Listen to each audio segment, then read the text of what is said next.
Matamgi Manipuri Wari channel asibu tabiriba khwai pumnamakpu taramna okchari ngasi amuk lobirasi Eigi Thamoigi Ningaichaobi taruk suba tangka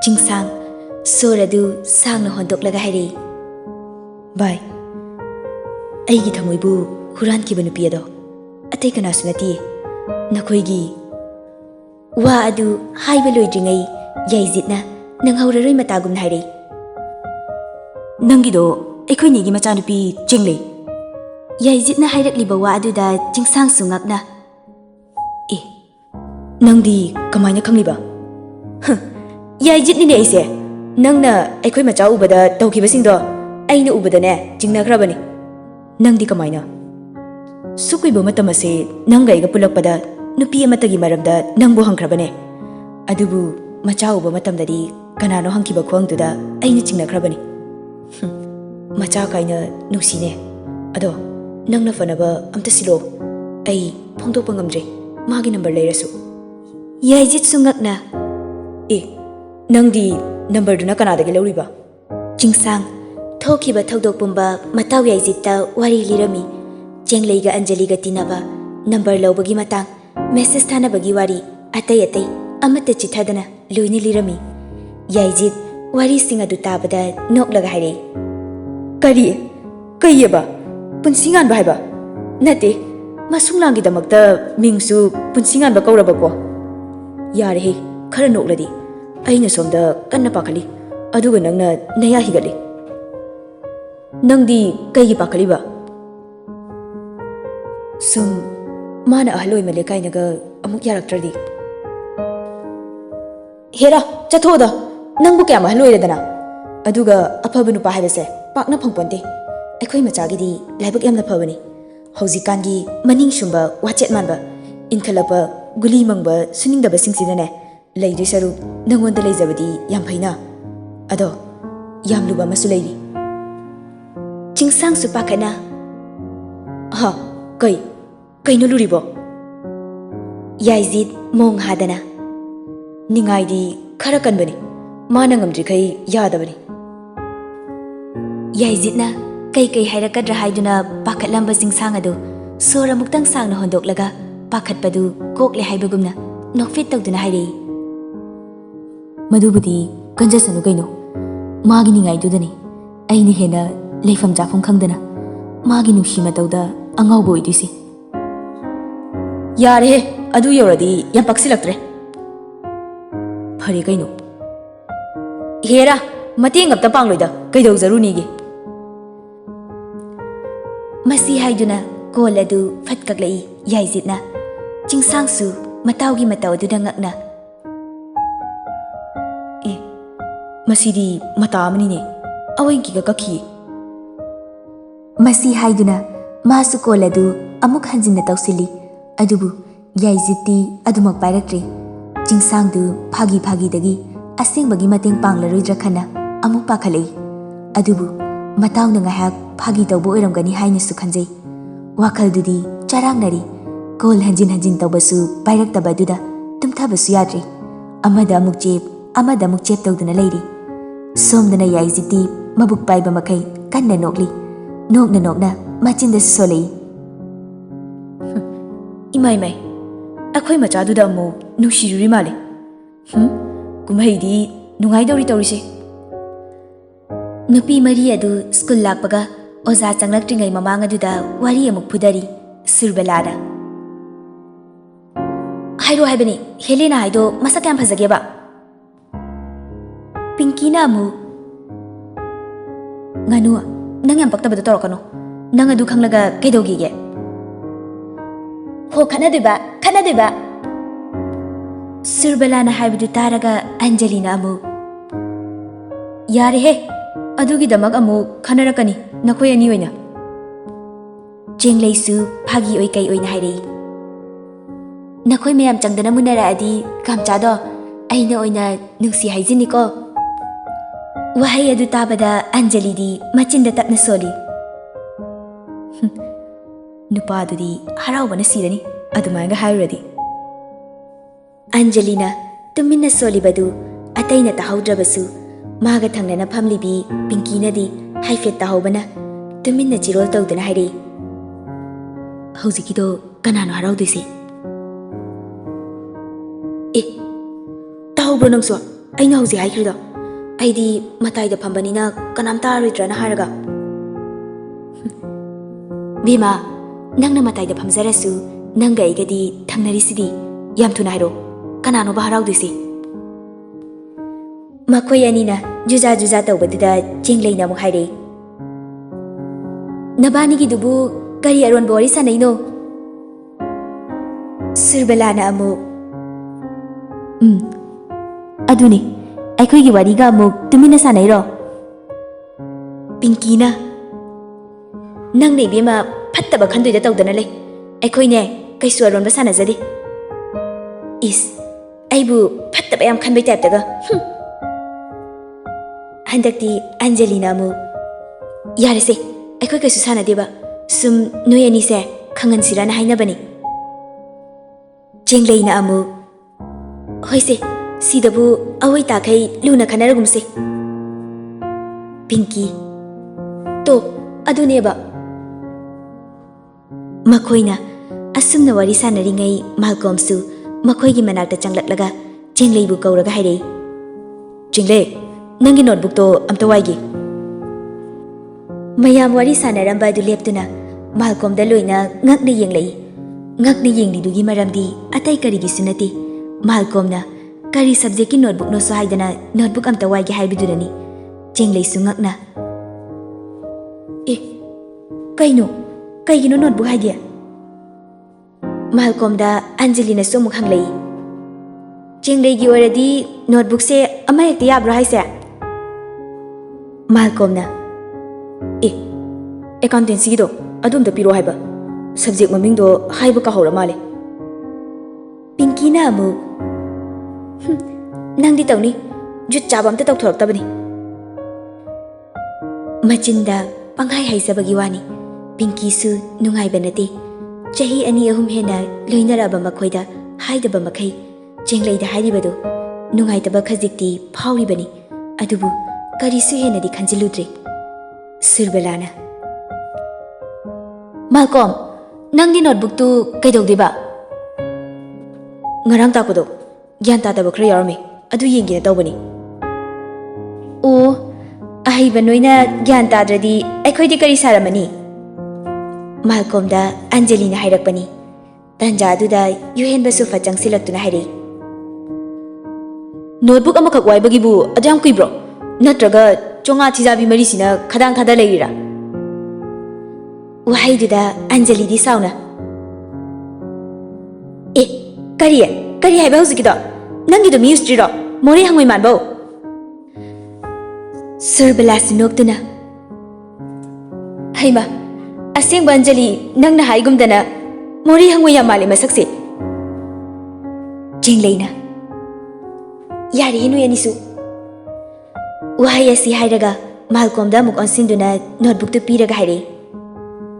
Si leire Malcolm. Thank you. Fat yenguraga amuk pirage. Hoi.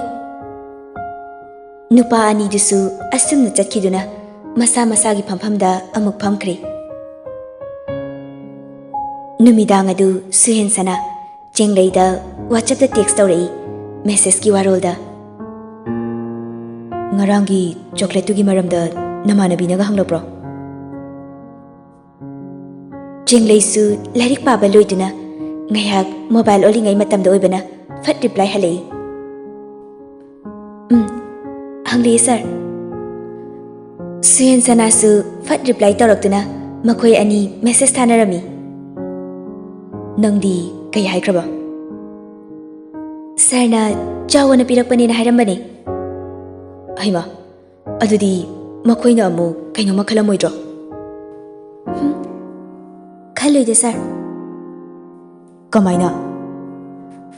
Sarna kaureido kaigino na hanglakpada aina sarda ngauzaba aikhoi class ki nupi leibra hangena aina haibani kaisu khaloida. Suhen sanadi tharak liba message adu ubada makokta makhut hapli machindasu murum solei.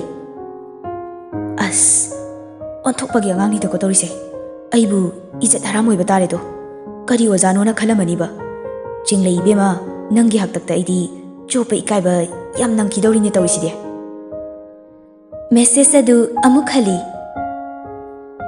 ꯂꯣꯏꯔꯦꯗꯅ ꯑꯩꯗꯤ ꯅꯠꯇꯦ ꯑꯗꯨ ꯅꯠꯇ꯭ꯔꯕꯗꯤ ꯍꯥꯏꯕ ꯌꯥꯃꯛ ꯌꯥꯗ꯭ꯔꯕꯣ ꯅꯪꯕꯣ ꯆꯤꯡꯂꯩꯁꯨ ꯐꯠ ꯍꯜꯂꯛꯏ ꯁꯔꯕꯨ ꯉꯔꯥꯡ ꯆꯤꯟꯗ ꯊꯣꯛꯂꯛꯄ ꯑꯃ ꯍꯦꯛꯇ ꯍꯥꯏꯌꯨ ꯍꯥꯏꯗꯥꯏꯅꯦ ꯍꯣꯏ ꯌꯥꯖꯔꯦ ꯁꯔꯅ ꯂꯥꯟꯕ ꯉꯥꯛꯇꯅꯤ ꯑꯗꯣ ꯀꯩꯅꯣꯝꯇ ꯍꯥꯏꯒꯦ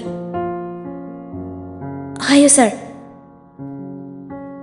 ꯅꯪꯒꯤ ꯆꯣꯀ꯭ꯂꯦꯠꯁꯦ ꯈꯔ ꯇꯣꯏꯅ ꯄꯤꯗꯧꯔꯤꯌꯦ ꯆꯤꯡꯂꯩ ꯉꯛꯅ ꯃꯦꯁꯦꯖ ꯑꯗꯨ ꯄꯥꯏ ꯑꯗꯨꯒ ꯔꯤꯄ꯭ꯂꯥꯏ ꯍꯜꯂꯤ ꯑꯦ ꯀꯩꯒꯤꯅꯣ ꯁꯔ ꯄꯤꯕꯤꯅꯨ ꯃꯤꯅ ꯎꯔꯒ ꯂꯥꯟꯅ ꯑꯃꯨꯛ ꯈꯟꯈꯤꯅꯤ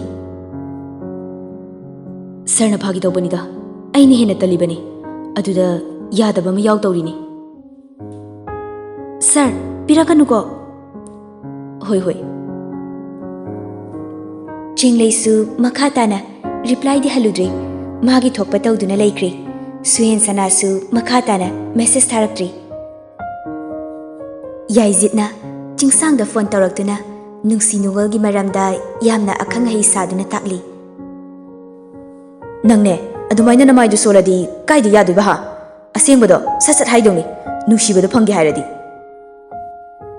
ꯅꯪꯅ ꯑꯩꯉꯣꯟꯗ ꯑꯃꯨꯛ ꯑꯣꯖꯥ ꯁꯥꯁꯤꯜꯂꯛꯏꯕ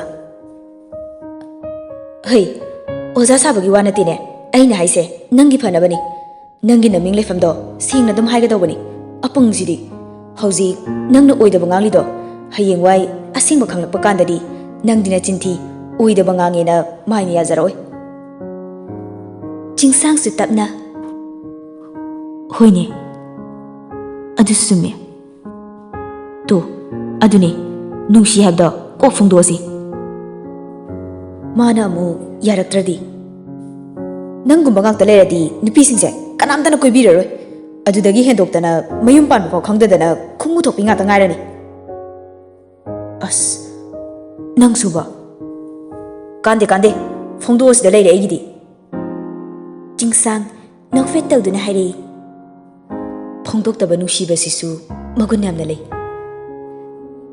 ꯌꯥꯏꯖꯤꯠꯇꯣ ꯍꯟꯗꯛꯇꯤ ꯁꯥꯎꯔꯪꯅꯅ ꯍꯦꯔꯥ ꯊꯝꯃꯦ ꯑꯩꯗ ꯅꯪꯒ ꯋꯥꯔꯤ ꯁꯥꯟꯅꯗꯣꯏ ꯁꯔꯛꯄꯨꯗꯤꯅꯦ ꯍꯨꯏꯊꯤꯗꯣ ꯃꯦꯠ ꯃꯦꯠꯇꯅ ꯁꯥꯟꯅꯧꯒꯦ ꯆꯤꯡꯁꯥꯡꯁꯨ ꯅꯣꯛꯂꯒ ꯉꯝꯅꯤ ꯍꯥꯏꯔꯗꯤ ꯁꯥꯟꯅꯔꯨꯁꯨ ꯆꯠꯂꯨ ꯅꯣꯏꯒꯤ ꯍꯨꯏꯁꯨ ꯂꯩꯗꯥꯏꯅꯦ ꯑꯦ ꯌꯥꯝ ꯎꯁꯤꯠꯇꯤꯌꯦ ꯐꯔꯦ ꯅꯪ ꯊꯣꯛꯇ ꯍꯧꯔꯣ ꯃꯁꯤ ꯍꯥꯏꯗꯨꯅ ꯀꯣꯜ ꯑꯗꯨ ꯀꯛꯊꯠꯂꯛꯏ ꯆꯤꯡꯁꯥꯡ ꯌꯥꯏꯖꯤꯠꯅ ꯀꯣꯜ ꯀꯛꯊꯠꯂꯛꯄꯗꯨꯗ ꯃꯆꯤꯟꯗ ꯁꯣꯜꯂꯤ ꯄꯨꯔꯥ ꯕꯦꯔꯥꯒꯤ ꯃꯤꯅꯤ ꯆꯤꯡꯁꯥꯡ ꯑꯃꯨꯛꯀꯁꯨ ꯅꯣꯛꯐꯦꯠ ꯇꯧꯗꯨꯅ ꯃꯆꯤꯟꯗ ꯇꯞꯅ ꯁꯣꯜꯂꯤ ꯑꯩꯅ ꯃꯥꯕꯨꯗꯤ ꯑꯃꯛꯄ ꯑꯝꯇ ꯌꯥꯎꯗꯅ ꯅꯨꯡꯁꯤ ꯑꯗꯨꯕꯨ ꯅꯨꯡꯁꯤ ꯍꯥꯏꯅ ꯐꯣꯡꯗꯣꯛꯄꯁꯨ ꯉꯝꯗꯦ ꯑꯩꯁꯦ ꯄꯥꯡꯗꯕꯅꯦ ꯍꯥꯏꯕꯗ ꯃꯇꯤꯛ ꯆꯥꯔꯕ꯭ꯔꯥ ꯃꯥꯒꯤ ꯅꯨꯡꯁꯤ ꯈꯣꯟꯖꯦꯜꯗꯨꯁꯨ ꯇꯥꯅꯤꯡꯏ ꯑꯗꯨꯕꯨ ꯇꯥꯖꯕꯗꯤ ꯐꯪꯗꯦ ꯃꯥꯒꯤ ꯃꯃꯣꯟ ꯅꯣꯛꯄ ꯃꯥꯏꯊꯣꯡꯗꯨꯁꯨ ꯏꯃꯤꯠꯁꯤꯅ ꯄꯦꯟꯅ ꯌꯦꯡꯅꯤꯡꯏ ꯌꯦꯡꯖꯕꯗꯤ ꯐꯪꯗꯦ ꯁꯣꯔ ꯃꯄꯤ ꯑꯃ ꯍꯣꯟꯗꯣꯛꯇꯨꯅ ꯃꯈꯥ ꯇꯥꯔꯛꯏ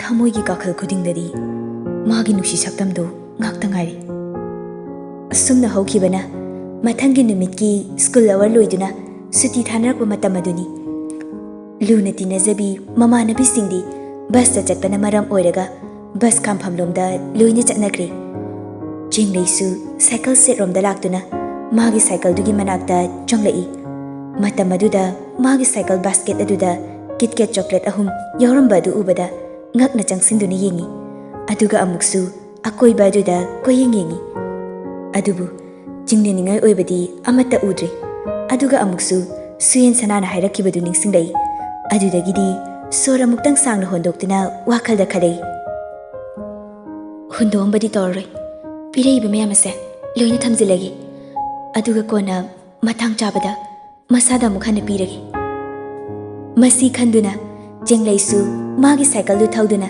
ꯃꯌꯨꯝ ꯃꯥꯏꯀꯩ ꯇꯝꯅ ꯊꯧꯔꯛꯂꯤ ꯆꯤꯡꯂꯩꯅ ꯃꯌꯨꯝꯗ ꯌꯧꯔꯛꯄꯗ ꯊꯣꯡꯒꯥꯜꯗ ꯒꯥꯔꯤ ꯈꯥꯝꯕꯗꯨ ꯎꯕꯗ ꯀꯅꯥ ꯂꯥꯛꯄꯖꯥꯠꯅꯣ ꯍꯥꯏꯅ ꯈꯜꯂꯤ ꯑꯃꯗꯤ ꯌꯥꯏꯖꯤꯠꯀꯤꯅꯤ ꯍꯥꯏꯕ ꯂꯥꯏꯅ ꯈꯪꯏ ꯑꯃꯗꯤ ꯀꯅꯥꯒꯤꯅꯣ ꯍꯥꯏꯕ ꯈꯪꯗ꯭ꯔꯤ ꯁꯨꯝ ꯆꯪꯂꯛꯄꯅ इमुंग तमना चंगलक्पा मतमददी लिविंग रूम दुदा याइजित का चिंगसांगा फमदुना लेरमी अदुगा मबोकसु नोकना नोकना याइजित होइगा वारी सानादुना फमलमी Mamadi लेरमदी Jenglei halakpa ubada Yaizidna haire. E, macha, nangbu school halabo? Wahai aduda Jingsangsu phat yengthorei. Adubu yengluriba mitfam ado hongi ngamdi. School halakpa haisitabu wabana maram oiraga sakfamdi khara adu kaiba hongna sani. School halakpada nungai haiba mahairoi kanasu yauramloi. Hoi, school da mayam pulingai di awaba khangdi. Adubu school hour loiduna hanarakpa matamdadi wari yumdabu yaurabadi nungai khrani haina khanaba ngaktani. Jengleisu school halakpagi kuchu adu khazik maksinba rasi leina ing lawi maithong aduda humang marik marik kaba kariba humang sing aduna mangda thadariba samlang khara dusu chotli tauri matau langon adu ubada jingsang nganbadi thamoigi mihul adusu khanghaudana dak dak hanagi changdagi mathau tawbi hengalei chongdiba mihul adu kanman khibana manakta leiriba mayam adusu chongdiba mihul adugi makhol adu taramladra hainasu pakhatpa phaurei Jengleisu Yaizita onsinduna khumlei. Halei dayai. Jingsangna yang waburi chanbo. Jengleisu koidana phat hairei. E, kaino ne? School halakpabu wadradi nungai gadro. Hemabati masu nupida onsinduna hairei. Haima nabungda dumna haiganu ne. Liri khoidina hayuni sithoibiya. Jingsang nokfe tawduna. E, bo kaisu kaideda sumaina mi koidaba icham chambasini hena faida. Nakanda famliba Yaizitto Jingsangi nakong mayada khara changsilaklaga yarakta ngangduna hairei. Yam phani nang yam phani haisini. Jengleisu Jingsangi wahai adu tabada harauna hairei.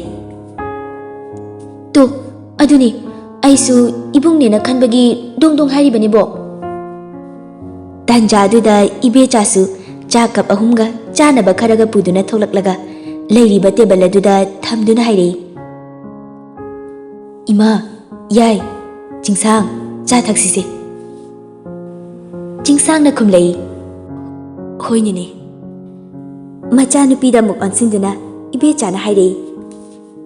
Haima icha thoibiya nang school halabadi phirol gadu hongdoklaga charawan thorodana. Hoi mama. Masi hairaga Jengleisu changkhirami. Ngehak leiraga nupa ani jusu thoklaklami. Yaizitna chatna hairei. Karam thoktoino khangdreda. Jingsangsu phagi oi kari oina hairei. E, kaino haisibo get asida leirisidi. Nungai kidreda oiba. Yarase ado nangna ngasi aina haiba yabibagi damakta yam harawi. Harawni nangdi somda aidi ngasai abongna thabak arubaga leibra la isena hanglakpadudadi khumphomga khangdadana kayam wai. Khangde aidi aduada khangde aidi ngasi nungsibi maithong ado uba phangjabase hainingai leitana nungai ba phawi.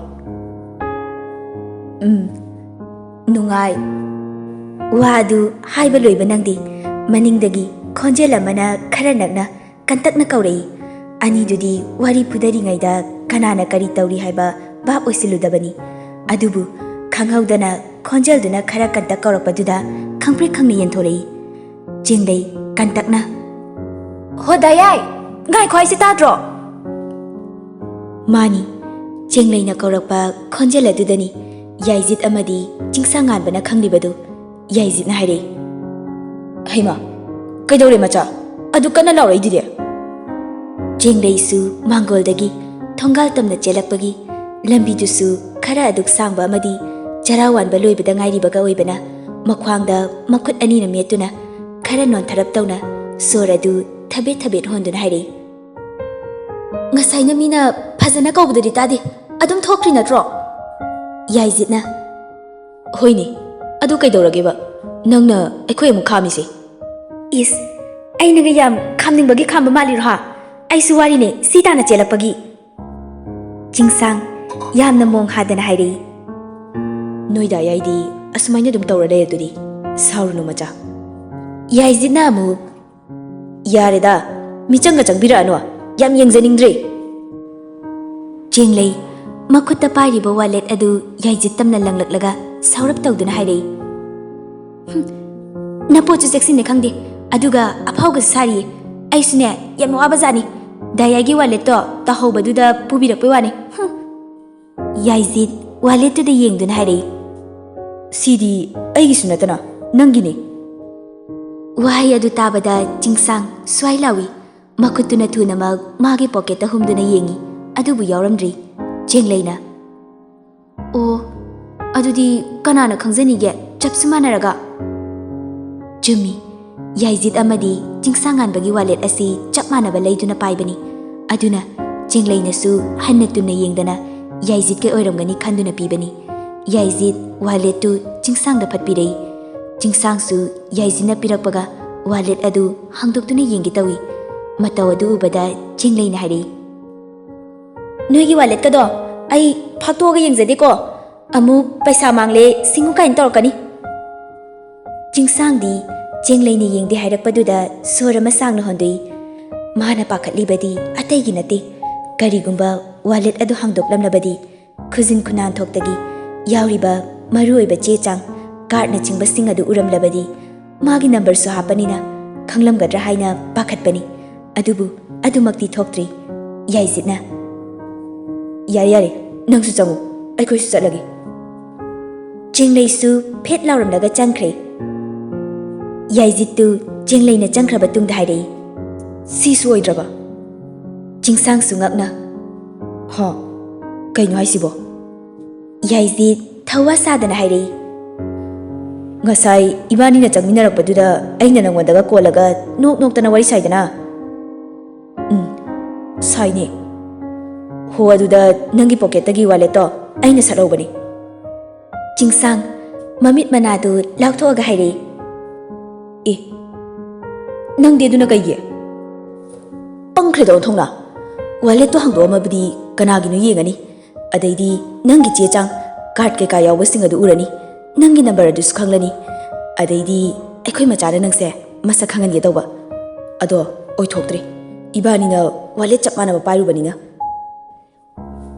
minai sidi aidi loina khanglam ladrana mihulga se paitho urabani ho hojikti amuk paisilaba natro nangna tawrise mana igi number du fazana khanglam drabadi kaisu kanaroi ko Number khangba khangdaba hojikti toe loina toe Yare chatnaba tawrase Hoi Prabhu chalasi Makhoi ani su asumna masa masagi gari edu thauduna mayum maikai pangnarakli Jingsang mayum yoraduna gari adu garage da thaujilamnaga imung da changlakpa matamdadi living room mapa aduda mapa ibunga Kanan Kumar ga loinana soba amadi bino su phamduna leirami madu ubada jingsang No fit tawraga hairei Kaka idomcha laamiro Soba sinoklaga koira mini icha su haledana Hoi kaka Jingsang mapada mugon sinduna hairei Baba ekhoi tamo chawdi halaktribro Nayambadu khara thenglakani hairei na hairakpani Tanja aduda Helena su Khali changai